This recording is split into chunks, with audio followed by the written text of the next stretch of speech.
അതിൽ ഏറ്റവും എടുത്തു പറയേണ്ട ഒരു വ്യക്തി കൂടിയാണ് യൂസുഫ് കാക്കഞ്ചേരി എന്ന് പറയുന്ന എംബസി ഉദ്യോഗസ്ഥൻ. അദ്ദേഹം കൂടി നമ്മളോടൊപ്പം ചേരുന്നുണ്ട്. നയതന്ത്ര ഉദ്യോഗസ്ഥനായതുകൊണ്ട് തന്നെ അദ്ദേഹത്തിന് ഇതിൽ സംസാരിക്കുന്നതിന് ഒരുപാട് പരിമിതികളുണ്ട്. എങ്കിൽ കൂടിയും അദ്ദേഹം ജയിലിൽ പോയി റഹീമിനെ നേരിട്ട് കണ്ടിട്ടുണ്ട്. യൂസുഫ് കുറച്ച് മുന്നോട്ട് വന്നാൽ കുറച്ച് സൗകര്യമായി.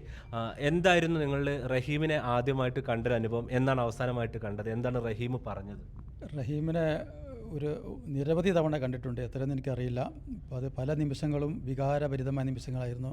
പലപ്പോഴും കോടതികളിൽ നിന്ന് റഹീം എൻ്റെ കണ്ണിലേക്ക് ഒരു നോട്ടം നോക്കും. കോടതിയിൽ നിന്ന് ഈ വിധി വരുമ്പം ഞാൻ രക്ഷപ്പെടില്ലേക്ക, ഞാൻ പറയും റഹീമിനെ രക്ഷപ്പെടും, എത്ര നേരം വൈകിയാലും അള്ളാഹുവിൻ്റെ തൗഫീഖോട് കൂടി ഇനി ഞാൻ പുറത്തിറക്കിയിരിക്കും.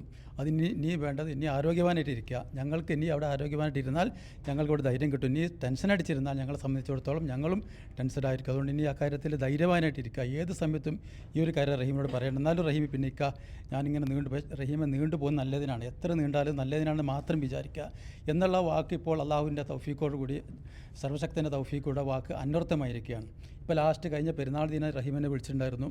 അപ്പോൾ ചോദിച്ചു എന്തായിക്ക. അപ്പോൾ അന്ന് ഒരു 18 കോടി ആയിരുന്നു കളക്ഷൻ വന്നിരുന്നത്. റഹീം ബേജാറാവേണ്ട, ബാക്കി കാര്യങ്ങൾ വളരെ ചടുലമായ കാര്യങ്ങൾ നടന്നുകൊണ്ടിരിക്കുന്നത്, ഒരു തരത്തിലും ഇനി ബേജാറാവേണ്ട, ഇനി ധൈര്യമായിട്ട് ഇരിക്കുക. അപ്പോൾ എന്നോട് പറഞ്ഞു ഞാനിക്ക ഇനിയുള്ള ദിവസങ്ങൾ ഈ നാട്ടിലുള്ള മുഴുവൻ ജനങ്ങളും, ഇതിൻ്റെ ഫണ്ട് കൊടുക്കുന്ന മുഴുവൻ ജനങ്ങളും, എനിക്ക് വേണ്ടി 1 ഉറുപ്പ്യ 2 ഉറുപ്പ്യ 3 ഉറുപ്പ്യ കൊടുക്കുന്ന മുഴുവൻ ആളുകളും അവർക്ക് വേണ്ടി രാപ്പകലില്ല അവർക്ക് വേണ്ടി പ്രാർത്ഥിക്കുകയാണ് ഞാൻ. ഇനി ജയിലുള്ള എൻ്റെ ബാക്കി കാര്യങ്ങൾ അതാണ് ചെയ്യാൻ പോകുന്നത്.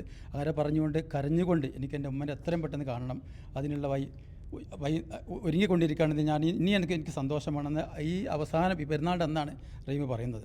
അപ്പോൾ റഹീമിനെ കാണുമ്പോഴൊക്കെ ഞാൻ പലപ്പോഴും ഞാനത് ആ ഒരു രംഗം എനിക്ക് വാക്കുകളിലൂടെ വർണ്ണിക്കാൻ പറ്റില്ല. അത്രയ്ക്ക് വികാരഭരിതമായ ആ നോട്ടം റഹീം കോടതിയിൽ നിന്ന് ഈ വിധി വന്ന സമയത്തൊക്കെ എൻ്റെ മുഖത്തേക്ക് നോക്കുമ്പോൾ രണ്ട് കണ്ണിൽ നിന്നും കണ്ണീര് ധാരതായി ഒഴുകുകയായിരുന്നു.